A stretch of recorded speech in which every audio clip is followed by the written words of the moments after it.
brother, for joining me on the conversation tonight. I really appreciate the opportunity to talk to you. Right. Anybody who's, sort of followed me and what I've been doing as far as, internet radio and whatnot, has definitely come across you on our show, the Cypher Show on DTF Radio a few times. Right. We've basically kicked it. I consider you a brother to me, you know what I'm saying, from the conversations we've had and, from the conscious level and whatnot. So that's why I'm very excited to sit and talk to you tonight. Right. And that you're also getting back into music and, excited to hear about that. But, before we sort of venture off into that and other topics, let the people know who you are. Give them a little history about, who Murdakkh is. You definitely have a very interesting story. Right. So, everyone doesn't really, for people that don't know, my name is Murdakkh. That's Murdakkh. So I'm a Marine Corps veteran. I have served 4 years active, 4 years inactive in the United States Marine Corps.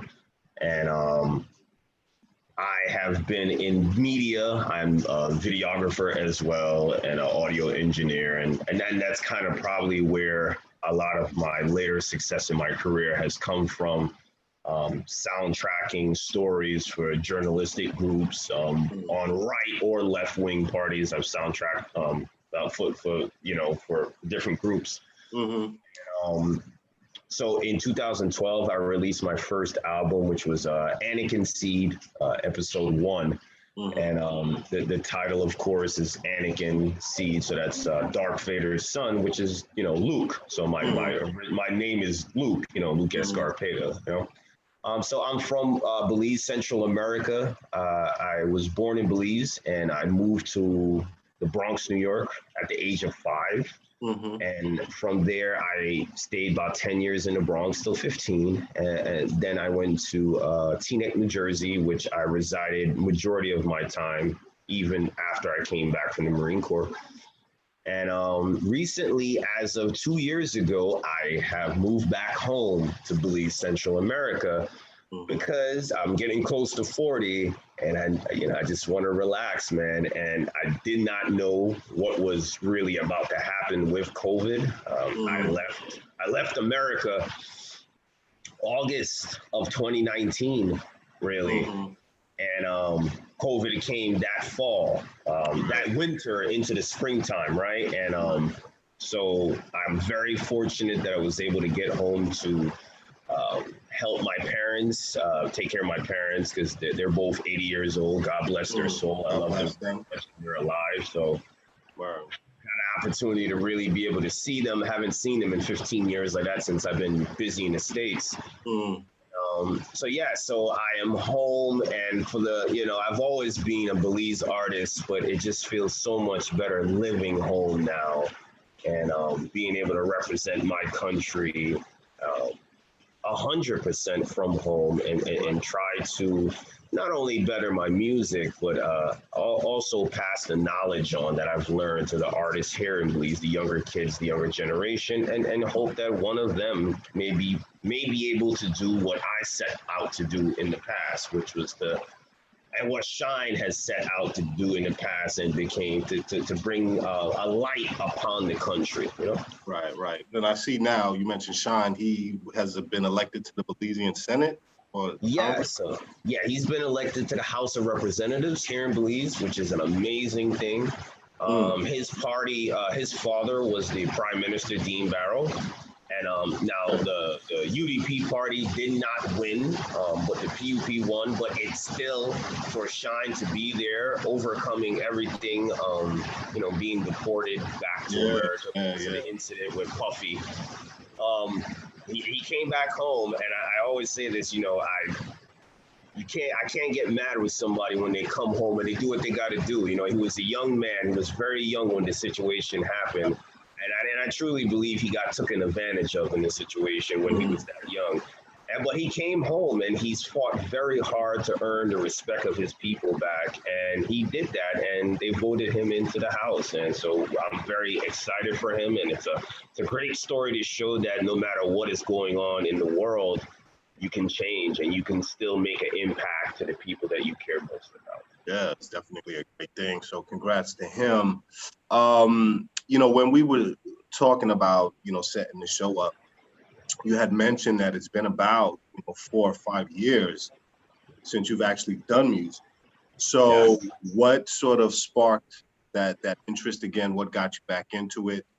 And what is it that you're looking for this time around with the music?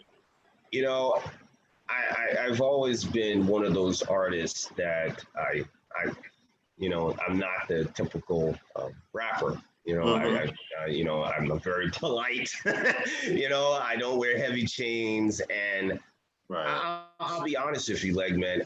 In the end, I just didn't feel comfortable. I didn't feel comfortable with the person I was rapping. I didn't feel comfortable about the things I was talking about. A lot of that stuff was kind of, I'm still working on things, but it was right. It was just kind of derogatory, and I was really trying to sell music more than make music, and I wanted to stop, and I wanted to find out who Murdakkh was, and I always knew I was coming home. Now I feel like I have a better understanding. I'm a normal guy. I'm a normal man that takes care of his mom and his dad, and I wear dad hats, and I got a dog in the yard, and I got sand in the yard and little things. I'm not the greatest construction guy, but I'm trying to be a good construction guy. But life's changed. I was once married for 15 years. I'm now a single guy again, and all those things really kind of added up to me. Just needed some space and time to figure out who I was and why I wanted to do things. And please excuse me. Like I said, we got a hurricane, the remnants of a hurricane. Oh yes. So that's that loud rain you're hearing. But no problem. Yeah, it's crazy loud. It's literally about 50 to 60 inches in like 2 weeks worth of rain. It's a massive number like that. But yeah, so now I got a better understanding of who I want to be, and that's why that first single, You Ain't Shit, I did that single, and it was something I wanted to talk about, not relationship-wise, but I kind of seen this whole Will and Jada Smith stuff, and I wanted to get back to where you met me at as a kid, where we were writing conceptual pieces that actually had something to land with. Not to say that I'm not going to write a party, because we all got to dance sometimes, but right. I wanted to be proud about what I was writing. So I took some time off to kind of better myself and get back to being. I wanted to give Luke. It's Murdakkh, but I wanted to give Luke. I wanted the world to see Luke, understand Luke, my frustrations, my pains, my joys. Because I'm 39, I used to be afraid to even tell people my age because I felt it would ruin my career. I'm 39, I'm about to turn 40, and I'm in the best space in my life, and I want to exude that, really. That's great. I mean, I hear everything you're saying. It sounds like you've matured not only as an artist, but as a person. So that's definitely, interesting and something to look forward to as far as the music is concerned. So what is the concept behind You Ain't Shit? Are you talking about yourself? Or are you talking about, just in general? Like, what's the science behind the music? Well, really, You Ain't Shit is about, first of all, like I said, I was at home and I was just, the songs that I was writing was just, let me write this. And I seen the whole entanglement situation with Will Smith and Jada Pinkett. And so the lyrics come from a little bit of that and what I've been through in my own life, not just only, not from my past really, but just in general and what my friends been through. But the name of it is because I really felt like, people might not like this, but I'm just going to be honest by saying this. I think that what happened to Will Smith was really messed up, and if he did what Jada Pinkett did, he would have never been on TV ever again. you know, and the world glorified what ended up happening. And I just feel like if I of a man would have befriended my daughter's friend and had marital, regardless of me and my wife were separated or not, had affairs with her, the world would have looked at me as a predator, right? And I feel that your Pinky got away with that because she's a woman. And I'm gonna say that for what it is right there. And I think the world is okay with letting women do those type of things because it's fun and other men can Google and all about it. But if a man does it, they're trying to send him to jail, right? And so I thought about that. And then so as I started writing the lyrics, I seen the meme. I had the meme in front of me with him like in tears like this and her just looking. And I'm just like, you ain't shit. Okay. And so inside of that, so you know, I wanted to feel. So I was looking for a beat, and I got this kind of renegade, lose yourself type beat, and it's kind of old school. But what I realized about most of the younger kids, they know it's old school, but they can't really pinpoint exactly when it was. So for them, it's new school. And, I did that, and then I decided to do a hook. I wanted to be different on the hook, and I was thinking about in our conversation, I said victory, right? I was talking about how the hook kind of sounds like Puffy on Victory, right? But I was going for that and going for you remembered Black Rob joint. It was like he was talking about the girl and how he loved the girl and the girl set him up and yeah. Whole song Black Rob did, and Puffy's voice on it was very radioed out telephone voice. So I put a telephone voice on the effect for my my vocals, right? Because remember, I say this to people, I'm recording this music myself, just like most of the people in the world. I'm here in Belize recording this music myself, so I'm affecting this myself, and I just wanted to kind of give people something real to understand and something that I feel is true to what I as an MC talk about, which is real life, and you can not like it or not, but there is someone in your life, I think, not necessarily just relationships, but there is not just relationships as woman and man, but there's relationships as father and son and brother and sister and friends. Right. There is someone in your world that ain't shit. And that's the reality of that. And that's why I feel the song right now is at 5,000 plays and at 6,000 plays in SoundCloud in 24 days, which is a beautiful thing for me. And I am going to take this shit to the bank on SoundCloud and, have a good year with it, Yeah, I hear you. So what's the music scene like in Belize? And, do you find it more difficult to sort of be inspired as opposed to when you were here in the States? Well, so I feel the music scene is amazing. Like the reality is you turn on Belize radio and at any given moment, I consider Belize radio world music. It's world music because at one point you got Latin, one point you got hip hop, and hip hop at the end of the sphere. So you got Latin, reggae, soca. I even heard spoken word run at 3:00 in the afternoon, so okay. I feel the artists, they give the artists, they listen, Belizean artists, they could get their music played on their radio station. It might take a little phone call here or two, but it's a whole lot easier than trying to get music heard on Hot 97, Power 105. I mean, even the C-level radio stations are still giving you an arm and grip to charge you to come in and get your music played. In Belize, as long as it's a hit, as long as it moves right, there's submissions and they'll play it. They'll play it. And I think that the artists down here really inspire me. And I think that's the next reason why I wanted to come back was they talk about real stuff, man. They talk about, like, for example, here in Belize,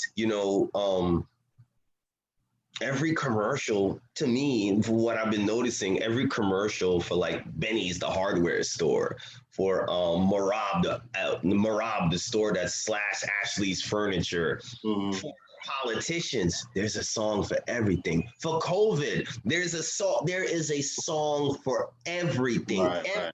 Belize is driven around music. The Mm. politicians are beefing with each other, and artists across from Belize, like Patrick Farber was the UDP's representation for the new prime minister. So he was running for prime minister, right? Mm-hmm.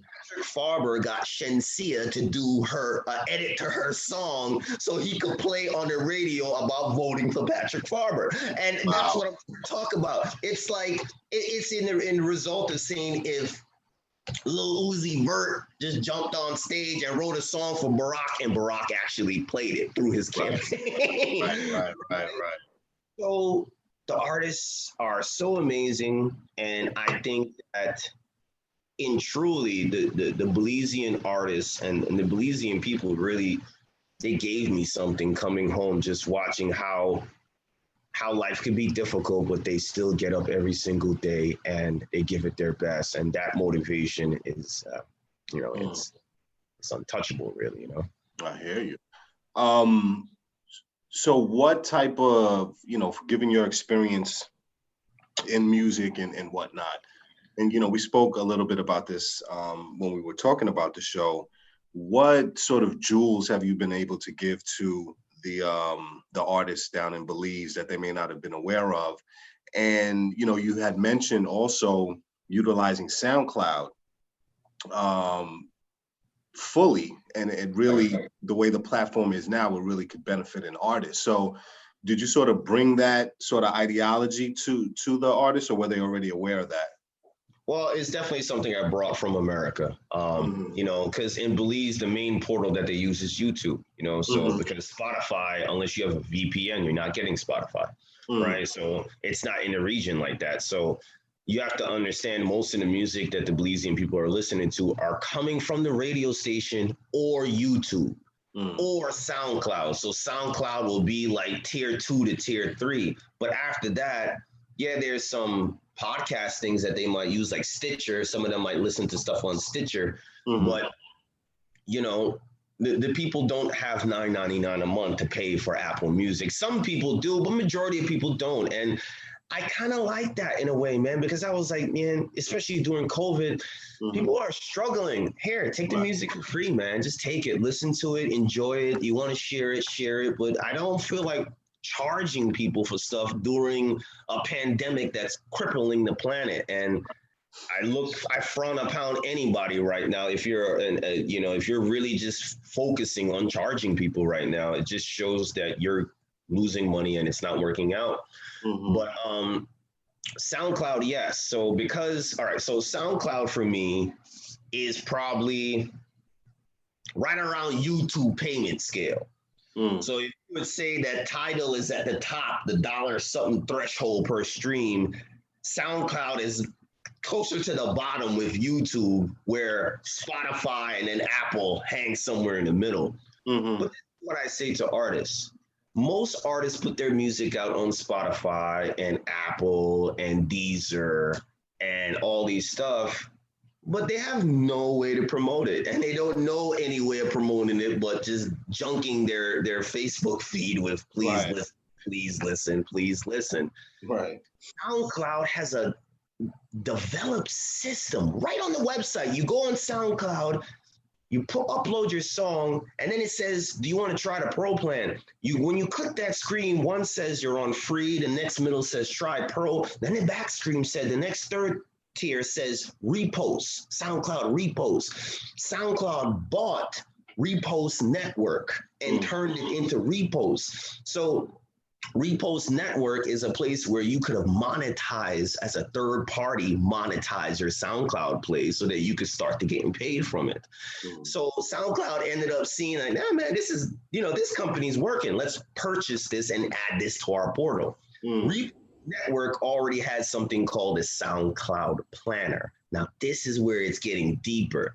Mm-hmm. You can strategically talk on SoundCloud Planner you can strategically talk to other SoundCloud artists that are aware that we are trading reposts for reposts. You like my song? I'll put it on my list, on my page with 20,000 people. You do the same thing, and we trade back and forth. And it's like we're all playlisters. We're a playlister, but it's us as the artist that's making the playlist. And we share our SoundCloud URL because we are picking hot music from across the world to make our channel that playlist that you want to listen to. Right. And now there's a planner that you can say, boom, I want to repost this. It's going to unrepost in 48 hours. The calendar pops up. Now, as an artist, if you got a big enough channel, you can literally say to another artist, okay, I'm going to put you under my channel. I got like 60,000 people following me on my channel. That'll probably give you about maybe 8,000 streams off of me just reposting your song. This didn't make much sense until you started to realize that for about 150,000 plays on SoundCloud, if the song is monetized, you get about $345. Wow. Right? So now I started thinking to myself, what else can we benefit? So I started looking, and then I found Repost Exchange, another platform built just for SoundCloud to repost the reposts. My stats of 6,000 plays all happen in between Repost Exchange and SoundCloud Planner, right? And these are real plays coming from people that are listening from other artists. And if the song is whack, they're not going to pick your song to repost it because it's going to mess up their listing. Right. So, here's the thing. You see a song got 10,000 plays and 4 reposts, it's fake. I'm telling you this right now. It's fake because I literally have like 180 reposts just to get me to like 5K and up, right? Because you keep reposting and reposting, right? So that's what I did. So I think as an artist, and all of this stuff is right on SoundCloud, on the Repost network. Once it's monetized, you could shift it over to these mega playlists. Like one of my songs, Ready to Light, just hit this VIP, Very Important People playlist on Repost. It has 650,000 people on this playlist.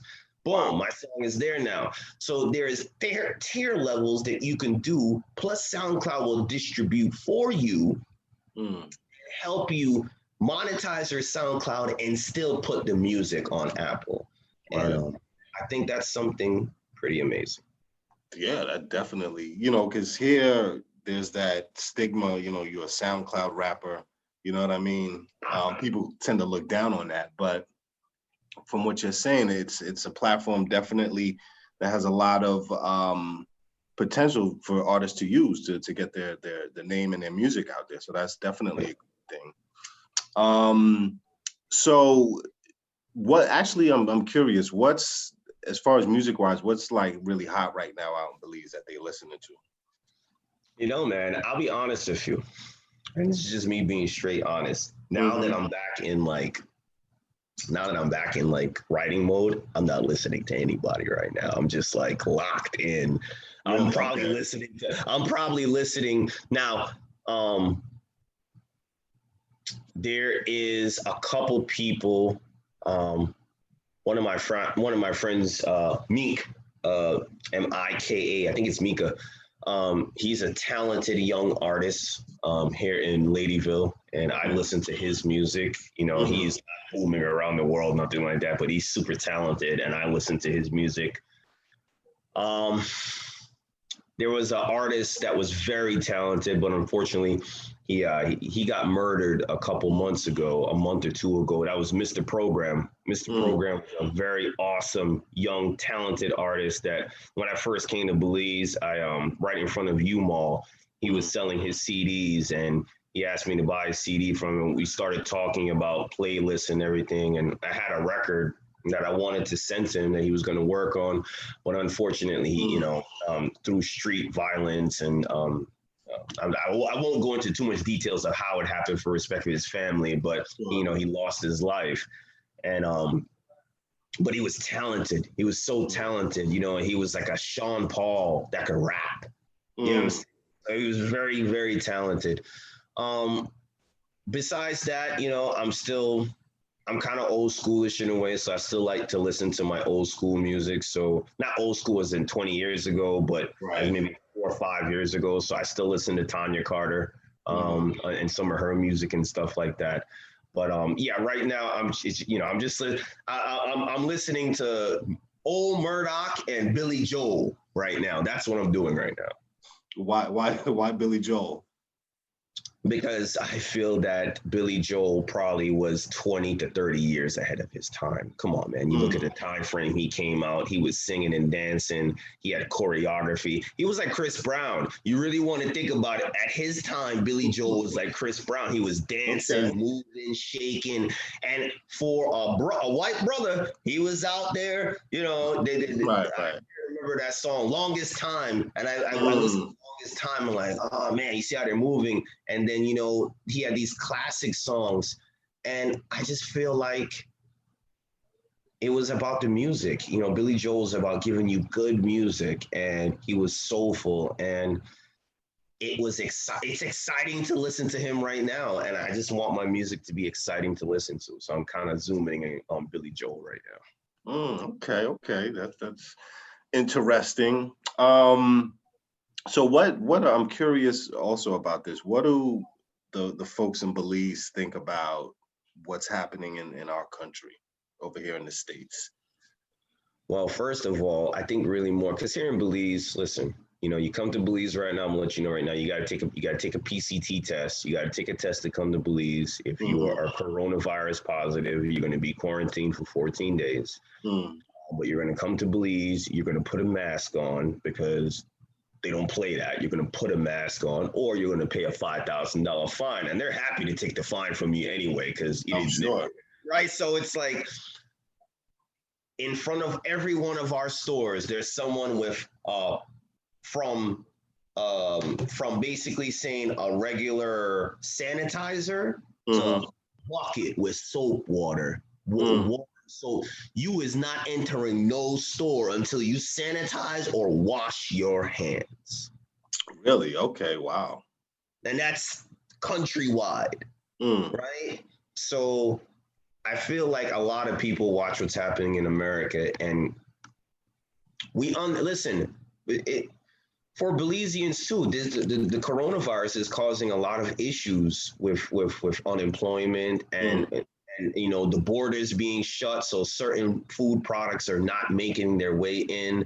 So price gouging is happening, and this is mm, not like America where there's someone that's gonna. They try to stop price gouging, but at the end of the day, most of these locations are run by foreigners, right? mm. So unless whoever is in charge is locking down on these stores, the price gouging is going to continue.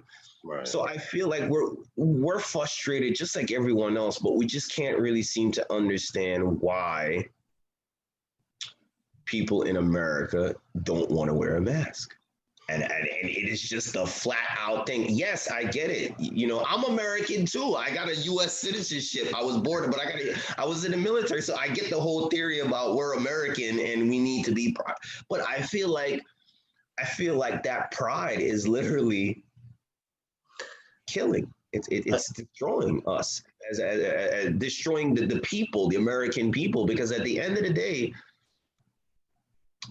if you're so not wanting to take a vaccine, if you're so not trying to get signed up to take a vaccine, then why are you walking around with no mask? Because Mm. if at the end of the day, and I said this before, you're gonna have to take the vaccine because when they tell you you can't leave the state because Yeah, you didn't yeah. take the vaccine, then you're gonna be like, but I have to go to work. Well, nope, you can't leave the state. Then you're gonna end up taking the vaccine. So I feel like it's just kind of like a silly rhetoric. Mm, Um, and here's the next thing. Whether people believe it or not, many countries like Belize, we look up to America to make decisions to see how we are going to lead our people. mm. And it's been very unorganized. I would say that word. It's very unorganized and it's Mm. not very much to look up to. Yeah, man, I hear you. I think, for Americans, when you talk about people's rights and taking people's rights away and, that type of thing. I think that's where the whole mask thing comes in. There are people who are making whether it be a political statement or a social statement to say, I'm coming in your store, I'm not going to wear my mask because I'm an American, I have the right to, and blah, blah, blah. And I think that has taken precedent over common sense and consideration for, your fellow person. Me personally, I don't know how effective the mask is, but I'm not trying to get into a political debate with everybody as soon as I walk into the store. I'm going to do it, get what I got to get, and then be out, that type of thing. Right. So it's crazy times, and I think it's potentially might get worse. But what are your thoughts? Oh, actually, before I ask you that, I wanted to ask: did part of your decision to go to Belize have anything to do with the political situation in the country? No, it wasn't. Like, if you ask our good friend Tito, my friend Lamar, Fish's Productions, all these guys that have known me for about 20 plus years, they know I've been echoing this detail of I'm trying to get home, I'm trying to get home, I'm trying to get home.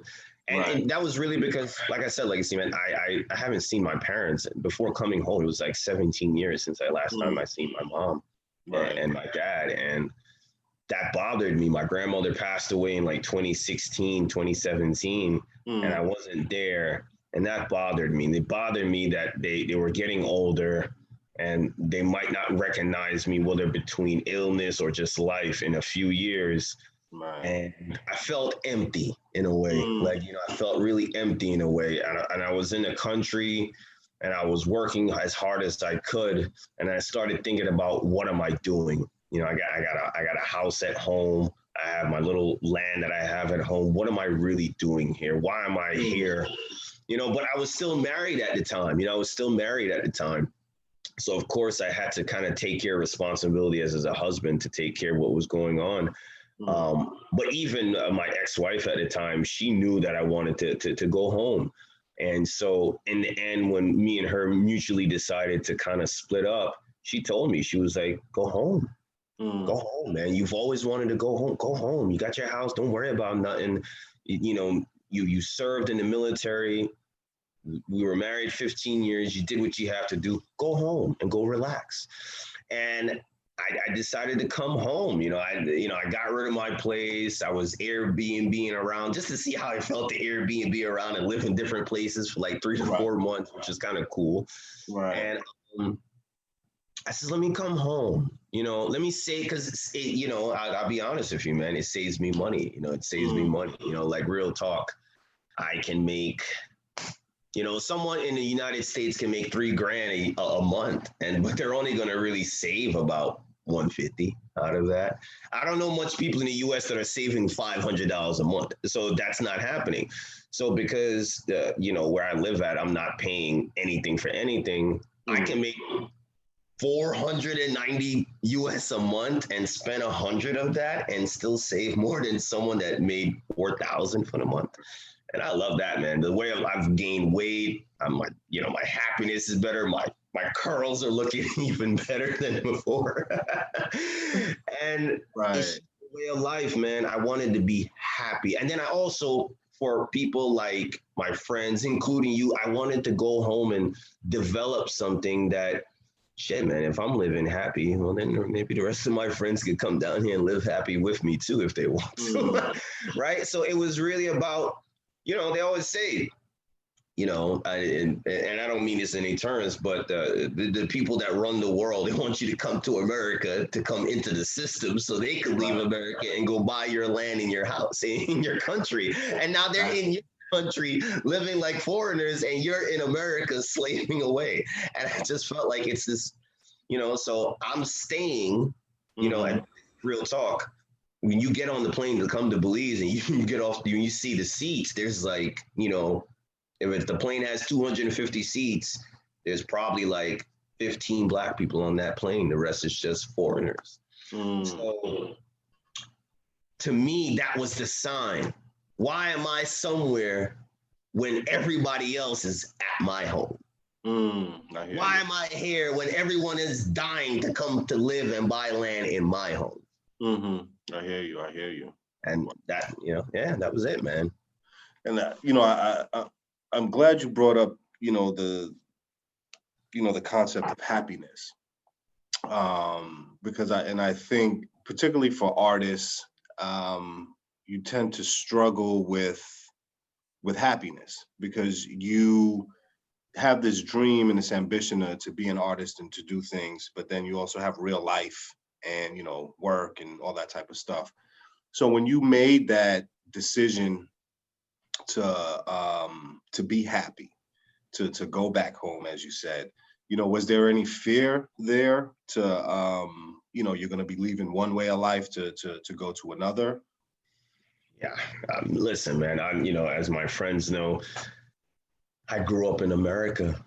All of my friends were in America. Like I had a couple friends, like my boy Wolf. My boy Wolf. He was one of my closest friends before I left Belize. So he was waiting at home. Not waiting, but he was at home. Right. But that was it.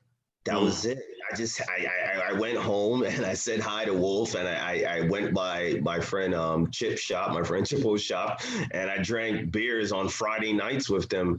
But the thing was, that was it. So the fear was being alone. Yes, you're happy, you have no bills, you have this, but you're alone because now you're back home, but you have to reseed yourself and you have to get back into the community where it's not just, oh, the Lukey come, Lukey come to stay and then gone back to America. No, it's, oh, Lukey come home and now Lukey to stay here. Right? So it's a whole Right. different scenario of life. And the most difficult thing for me was dealing with that space of rebuilding from the start, from the ground up, and rebuild and really be international hip hop star from Belize, Murdakkh. I used to say it and I used to go home, but this was the moment that I really became it because now I live at home. And to do a show in the States means I'm getting that passport stamped and I'm coming to America. Right. And fortunately, I've had great people around me in the past year that have taken the time to help me nurture my emotions of being home and dealing with the slow pace and the beautiful slow pace. But if you're coming from New York and going to the islands to live, it's going to it's going to affect you where you're like, I just want to go downstairs to the bodega store and get some Tex-Mex. There's no Tex-Mex. Right. So it took some time, but I think the biggest thing is just when you're finding your own happiness, you have to understand why you were there in the first place. So for me, once again, it goes back to my mom and dad. So a lot of the days for at least 6 months, it was just me, mom, and dad in the back of the house. But that's what I wanted. And as time went by, I learned to enjoy their presence, their funniness, and their time. And it gave me something that New York City, all the VH1 shows you see me do before, and all it gave me something that nothing could compare to. And I'm glad I did it, Oh, no, that's good. I'm very happy for you to hear and to see, the happiness and what's going on with you. So what are you going to do with this record that you have? What's the plan to become that international, hip hop artist? Man, like I said, I was sitting at home and I made the record.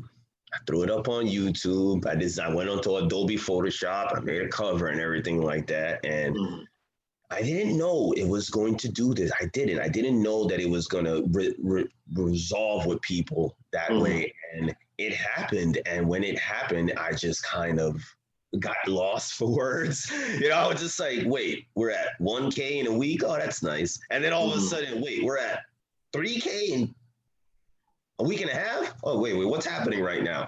And it maybe in my mind, I mean, I'm not the greatest church man, but I believe in God, and so I started to believe like, well, wait, are you telling me now that because I went home to mom and dad and I'm doing something selfless, you're going to give me the thing that I've been hunting for 20 years in America for? Right. Okay, all right then. I'm just pushing it. I'm pushing it, and I'm being very honest with you. I just want the income. I just want the residual income. I am okay where I'm at. I'm okay. You know, like I say this to people all the time. How I live is what everybody's waiting to get to 62 to retire to do. So listen, I don't have to make 100,000 or 6.9 million a year off of music. I live better than 96% of the population anyway. So I'm not really stressing that. I just want to make good music and hear people say, damn, Doc, you still got it, bro. You still got it. Right. And that's where the happiness lies at. And I believe inside of that, God will lay out the rest of the road that will lead to a Grammy and lead to something else. So for right now, it's just about enjoying what I have, getting the record out. And I know, like, because I know I'm not judging this off of, I hope people listen. I am doing a proven system that has been created by the people of SoundCloud to know I will have more than 50,000 plays on this record at the end of the year. It's not if I do the right ad. It's just about if I take the time to be patient and follow through with the steps necessary that got me to the 5K in the first place. Wow. I like that. The determination, it will happen. I like that. I like that, you know, a lot of people don't have that, or they, you know, they leave it up to, you know, other folks to try to get them there. So, you know, I can appreciate you doing it for yourself, and, you know, being honest with yourself about why you're doing it too. I think that's a very important thing. You know, are you planning to do like a full project, like an album or an EP?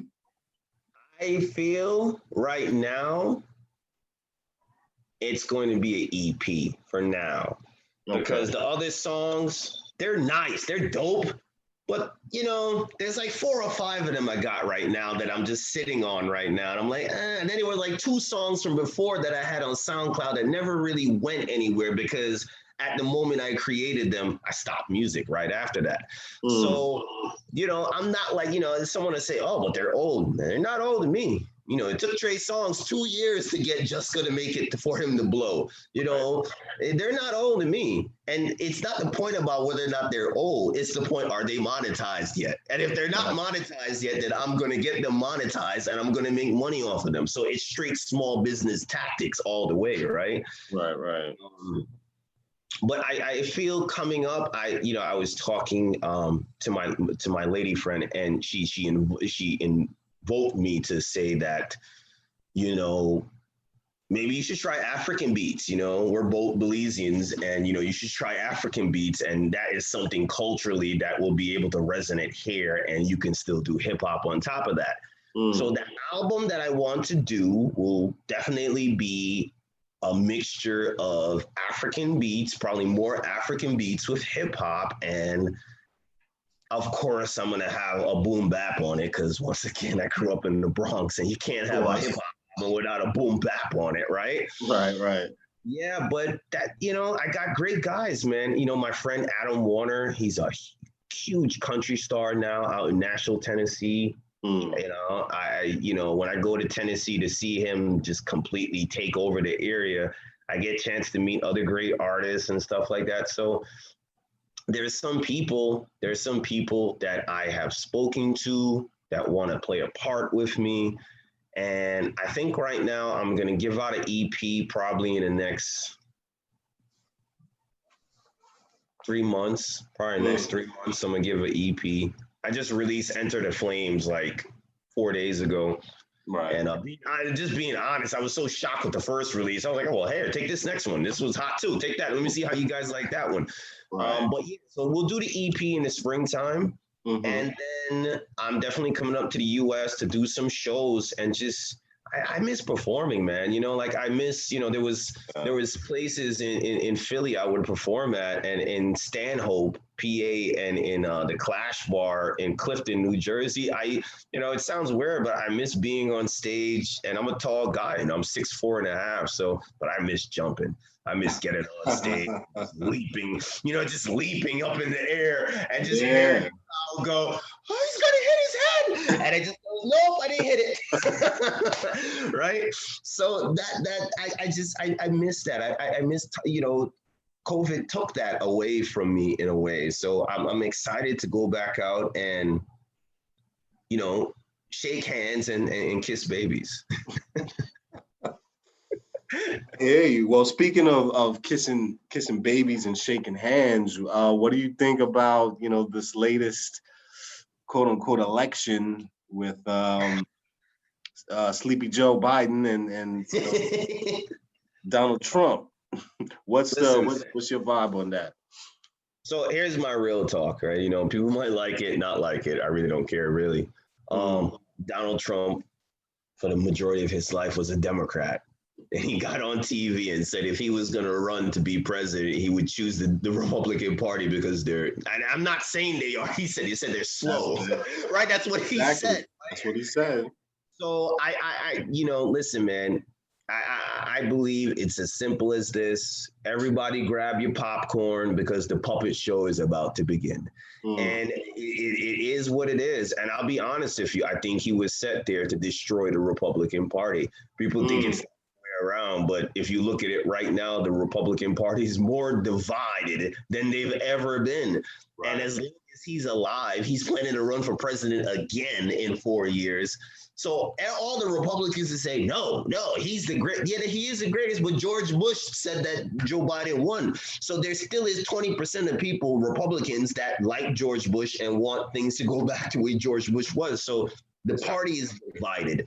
And for Joe Biden, listen, we're not going to shake away the thought. He's a part of that crime bill. Did they vote for the lesser of two evils? Yes, they did. That is exactly what happened. You know, and listen, I am so, if Donald Trump was not, if it was Mitt Romney Joe Biden was running against, Mitt Romney would have won. Right. This is straight up without Mitt Romney would have won. Mitt Romney lost because he was facing Barack Obama. That's a whole different contending speech. Right. Mitt Romney was running, he would have beat Joe Biden up and down the threshold. The Republicans lost Georgia. What year and world we're living in that the Republicans lose Georgia? Word. Real talk. And we could sit here and say, oh, well, and they stole the election. I don't want to hear that, man. You guys, listen, they were in charge. You were in charge of the Senate and you had the presidency. You blocked every bill and made the Supreme Court exactly the way you wanted to. So if you're telling me you could sit Supreme Court seats and block things anywhere you want to, then how did you allow the Democrats to run away with the election? They didn't run away with no. That is just a bunch of bull. And that's just sore losering all the way. And you can't be a sore loser. Not everyone gets to go and sit outside and play in the park. Sometimes you got to stay in class and write on the chalkboard. And that's just what's happening right now. Exactly. I definitely agree with you. I think, you know, time will tell. It's a shit show that's coming. And let me express this to people too. I am not a Democrat, so don't think that I'm sitting here because I like to sit myself with the 9 to 15 million people that stay independent, dead in the middle. And someone can say, well, it was your fault. He was there anyway. No, it wasn't. It wasn't my fault. It was all the bureaucratic congressman's fault because regardless of what it is, we're still bailing out Wall Street, whether it's blue or red, Wall Street's getting bailed out. So I say to people all the time, do your homework. don't look like an idiot. Don't get on Facebook and rant and rave about what you think is right. Read, have some common sense and read and understand exactly, because at the end of the day, now he's mad at Fox News. And now everyone, all the Republicans, oh, we don't like Fox because they're just like, no, come on, man. You guys were loving Fox for the past 20 years. Now all of a sudden, now it's changed. Now y'all gonna jump bandwagons? Come on, man. You sound like some old Mets fans. You sound like some old fans, some LeBron fans. Oh, I'm with the Heat. No, I'm with the Lakers now. Yeah. No. Right? So exactly. I think what's happening is the people are frustrated. Mm-hmm.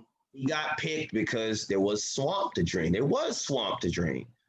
Did he add to the swamp? Yeah, he did. Because at the end of the day, the rich will always do for the rich and never for the poor. So they could sit there and tell you. And as we said before, he's got a hand in the vaccine. He's got a, he's got a hand in the vaccine. So for everyone that's out there going out to rally, the more of you that catch it means the more the government has to buy to give to you, which means he gets a bigger payout in the end. So if you still think he's there for you, then the real problem isn't that Donald Trump is the president. The real problem is, why do you believe that he still needs to be the president? And why have you not seen the reality of it? I'm not mad if people say, well, we don't like, okay, I don't like Biden either. Right. But here's the reality of this. The stock market cannot get any more money out of Mitch McConnell, Ted Cruz, and the Republican Party. So for all of you people out there, just know that the Republicans are conservative by nature, and they don't want, they're right now, they were trying to give people skinny bills last week. So if the stock market wants money and the Republicans won't give no more money, then no matter how much you go outside to riot, vote, or say that he's our president, they will get rid of him because the stock market wants another bailout.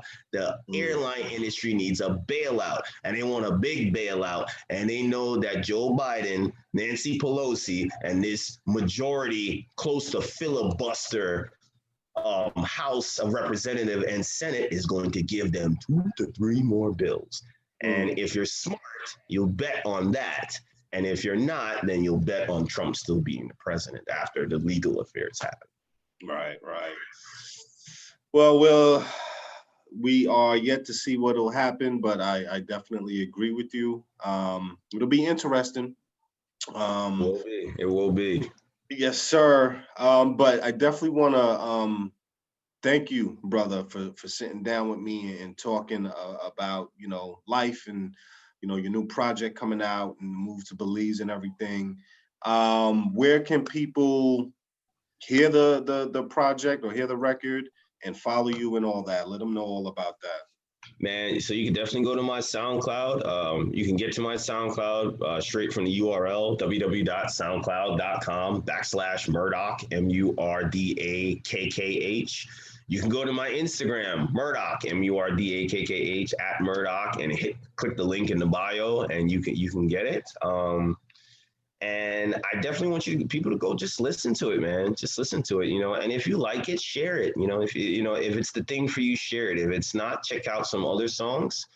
And if it's still not, then hit me up on Instagram and say, Murdakkh, man, I don't like it. Maybe you should try this. And I'll try to write something that might be down more your pipeline. I'll attest to, he will do that. Knowing his brother here, he will do that. But thank you again, Murdakkh. I appreciate your time. Wish you all the best with the project and the sort of reinvigorated energy around the music. Yes, sir. Be safe out there with that hurricane and whatnot. Thank you, man. Thank you. And I look forward to kicking with you again. And when you come out here, we get everything popping. I want to say one last quick thing. If anyone listening, man, if you got family and friends in Honduras, Guatemala, Nicaragua, Belize, check on them, man. It's pretty bad. It's pretty bad. And my condolences and my prayers really go out for everyone. because these people don't have the infrastructure to fix themselves. When the side of a mountain falls off, you can't just go repaint your house. You can't, you know, even fire damage states that you could kind of build back, but when the side of the mountain goes, or half of the side next to the river falls off and goes downstream, you just lost the land that you bought because it doesn't exist anymore. Right. So there's going to be a lot of misplaced people. So I just want everyone to just kind of understand and have some condolences. And if you know anyone, calling them. If you have a friend that has family there, check on them. And let's try to be a little bit more godly in 2021 than we were in 2020. Perfect. Love the way you say that, brother. Thank you once again. Have a great night. And we'll catch up soon, fam.